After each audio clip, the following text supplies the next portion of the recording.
خبر آپ کو دیں گے دیپالپور سے، جہاں پر CCD اور ڈاکوں کے درمیان مبینہ پولیس مقابلہ ہوا ہے۔ مقابلے میں ہلاک ڈاکو کی شناخت سید پور قصور کے رہائشی سید صدیق کے نام سے ہوئی ہے۔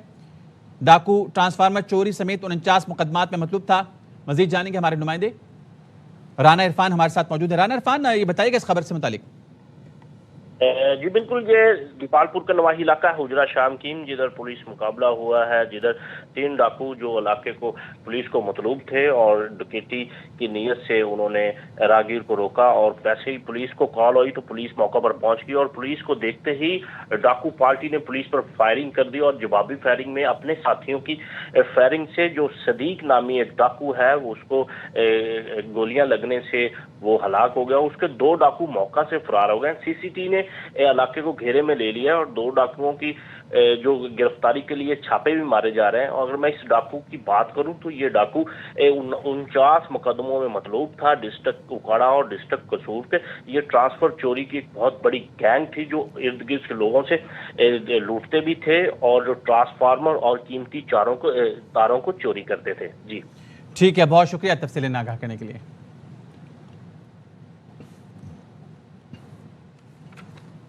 خبر آپ کو دیں گے ٹنڈو والا چمبڑ میں مدرسے کے 12 سالہ طالب علم کو مبینہ زیادتی کے بعد قتل کرنے کا انکشاف۔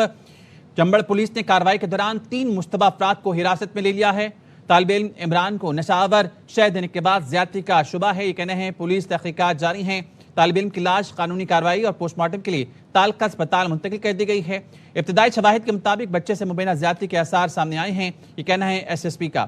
SSP کے مطابق واقعے کی مکمل حقیقت پوسٹ مارٹم اور دیگر رپورٹس کے بعد ہی واضح ہوگی۔ ملوث افراد کو کسی صورت قانون کی گرفت سے بچنے نہیں دیا جائے گا، یہ کہنا ہے SSP سید سلیم شاہ کا۔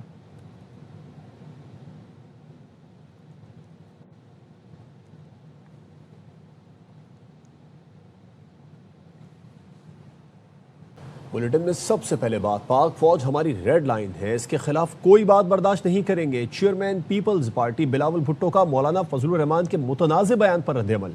مولانا کو لفظوں کے درست چناؤ کا مشورہ دے دیا، کہا سیاستدان ایسے بیان نہ دیں جس سے دشمن فائدہ اٹھا سکیں۔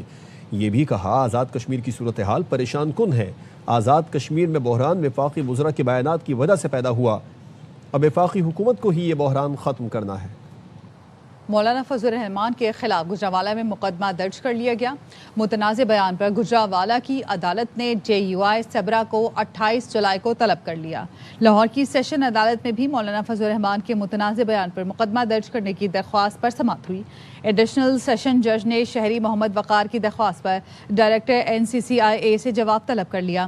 سماعت 17 اگست تک ملتوی کر دی۔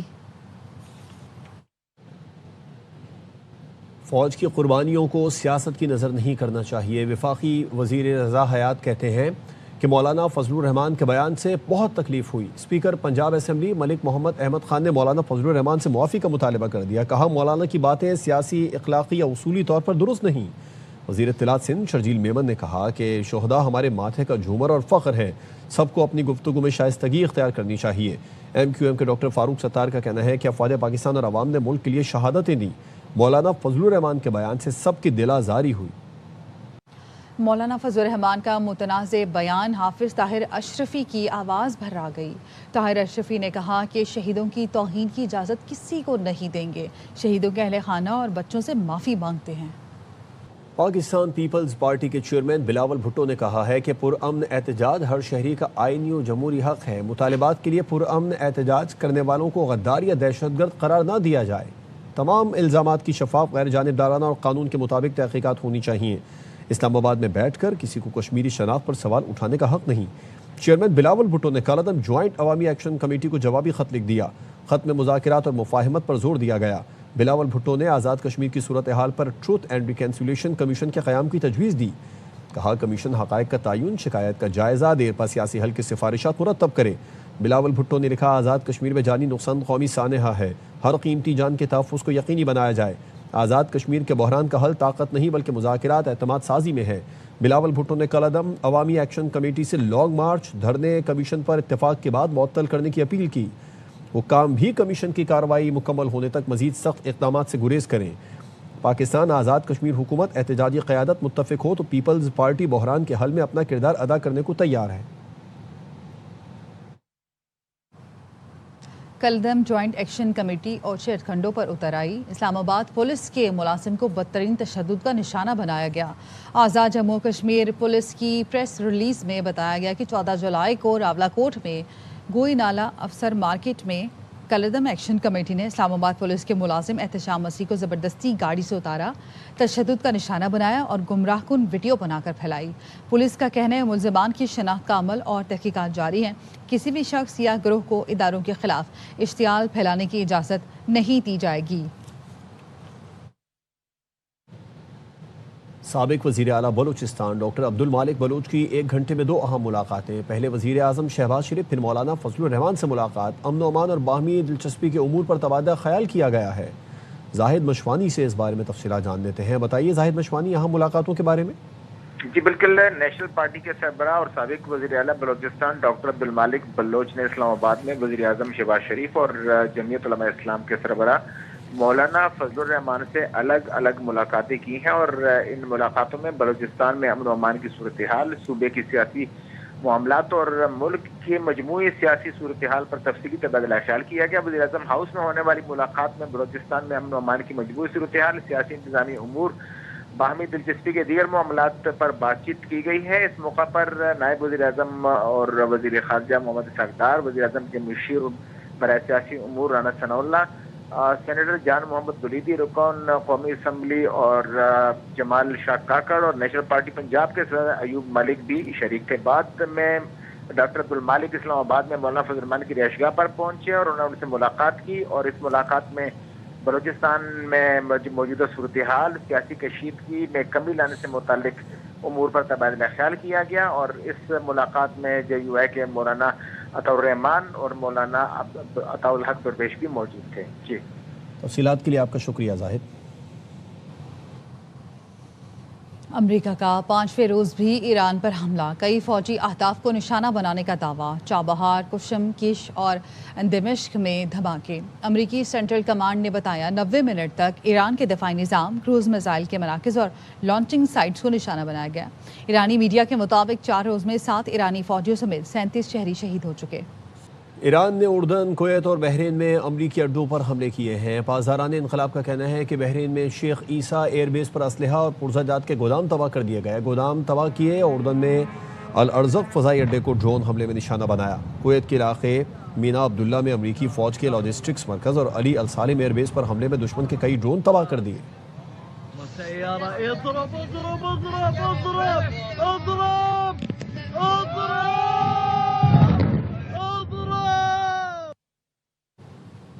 امریکی قومی سلامتی ٹیم نے ایران پر بڑے پیمانے پر بمباری کی تجویز دے دی. امریکی صدر کی زیر صدارت ایران پر حملوں سے متعلق جائزہ اجلاس سچویشن روم میں ہوا. امریکی ویب سائٹ ایکزیوس نے بتایا امریکی دفاعی حکام نے ٹرمپ کو ایرانی میزائل اور ڈرون سائٹس پر حملوں پر بریفنگ دی.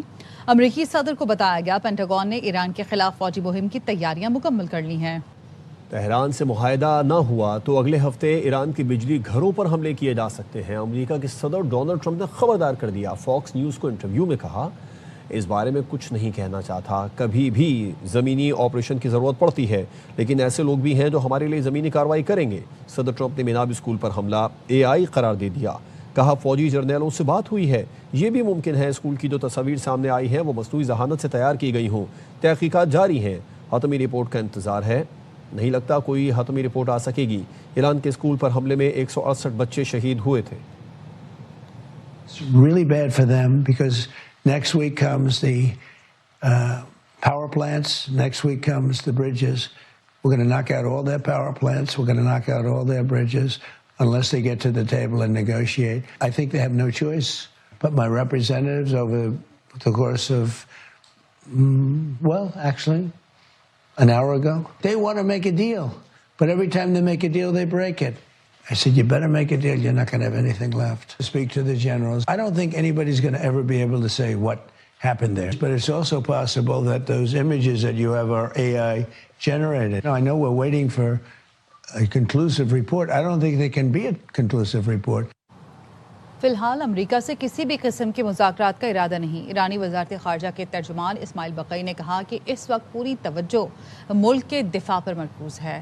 ایران وعدوں کی پاسداری تبھی کرے گا جب امریکہ بھی ایسا ہی کرے گا۔ امریکہ نے معاہدے کی خلاف ورزی کی، ہم نے بھی عمل نہیں کیا۔ وعدے تبھی مؤثر ہوتے ہیں جب تک دوسری جانب سے ان کی تکمیل کی جائے۔ امریکہ نے ایران سے منسلک کرپٹو والیٹس کے 13 کروڑ ڈالر منجمد کر دی۔ امریکی محکمہ خزانہ نے بتایا کہ ایران کے مرکزی بینک سے منسلک متعدد کرپٹو والیٹس پر پابندی عائد کر دی گئی ہیں۔ نئی پابندیوں کے تحت 13 کروڑ ڈالر سے زائد مالیت کے ڈیجیٹل اثاثے منجمد کیے گئے۔ ایران کی غیر قانونی مالیاتی سرگرمیوں کے خلاف کارروائی جاری رہے گی۔ نوجوانوں کو کورس کے لیے چین بھیجنا شروع کیا، میرٹ کی دھجیاں اڑا دی گئی، سفارشی لوگ بھیجے جا رہے تھے۔ وزیر اعظم شہباز شریف کا انکشاف۔ اسلام آباد میں لائف سٹاک سے متعلق تقریب سے خطاب نے کہا، سرکاری وسائل کا درست استعمال نہ کرنے سے بڑی زیادتی کوئی نہیں ہو سکتی۔ زراعت اور لائف سٹاک پر محنت کریں تو 1 سال میں اپنی معیشت بحال کر سکتے ہیں۔ پاک فوج، ایف سی بلوچستان اور پولیس کا مشترکہ آپریشن شابان جاری۔ فتنہ خوارج کے مزید 3 دہشت گرد مارے گئے۔ سیکیورٹی ذرائع کا کہنا ہے کہ آپریشن شابان میں ہلاک ہونے والے دہشت گردوں کی مجموعی تعداد 88 ہو گئی۔ 5 جولائی سے اب تک مختلف آپریشنز میں 126 دہشت گردوں کو ٹھکانے لگایا گیا۔ وفاقی وزیر داخلہ کا دہشت گردوں کو عبرتناک انجام تک پہنچانے پر فورسز کو خراج تحسین۔ محسن نقوی نے کہا، امن کے دشمن کسی رعایت کے مستحق نہیں۔ سیکیورٹی فورسز بلوچستان سے دہشت گردی کے مکمل خاتمے کے لیے پورا عزم ہے۔ بلوچستان میں شابان کے علاقے سے 4 افراد کی لاشیں ملیں۔ پولیس کا کہنا ہے کہ چاروں افراد کو گزشتہ دنوں دہشت گردوں نے اغوا کیا تھا۔ جاں بحق افراد میں اے ایس ایف انسپیکٹر زبیر احمد اور سابق کارپورل خلیل الرحمان شامل، نجی اسپتال کا سیکیورٹی ملازم محمد صادق اور پولیس کانسٹیبل شامل ہیں۔ چاروں افراد کی لاشیں شابان میں ریسٹ ہاؤس سے ملیں۔ پولیس کانسٹیبل فرید اللہ زیارت کے علاقے کواس کا رہائشی تھا۔ اہل خانہ کے مطابق فرید اللہ 25 جون کو ڈیوٹی پر جاتے ہوئے اغوا ہوا تھا۔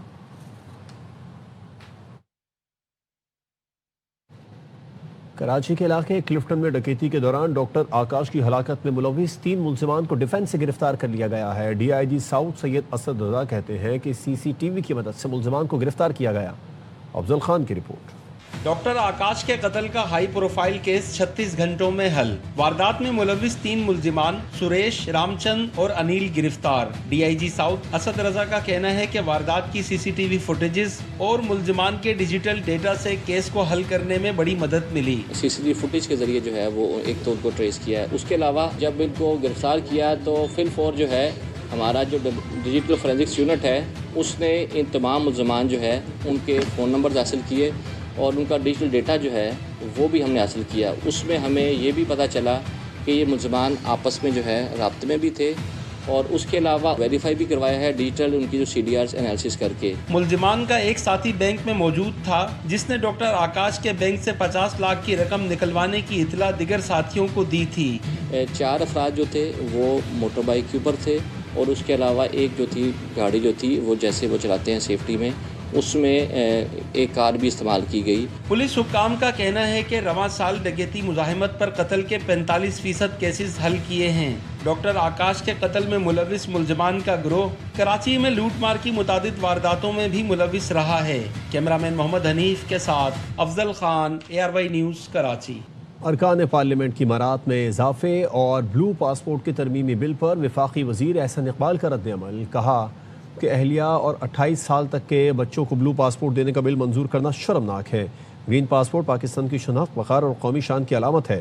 ایسے قوانین قومی وقار کو مجروح کرتے ہیں۔ اس بل کی بھرپور مذمت کرتا ہوں۔ قومی مفاد کے منافی امارات کے بجائے عوامی فلاح کو ترجیح دینی چاہیے۔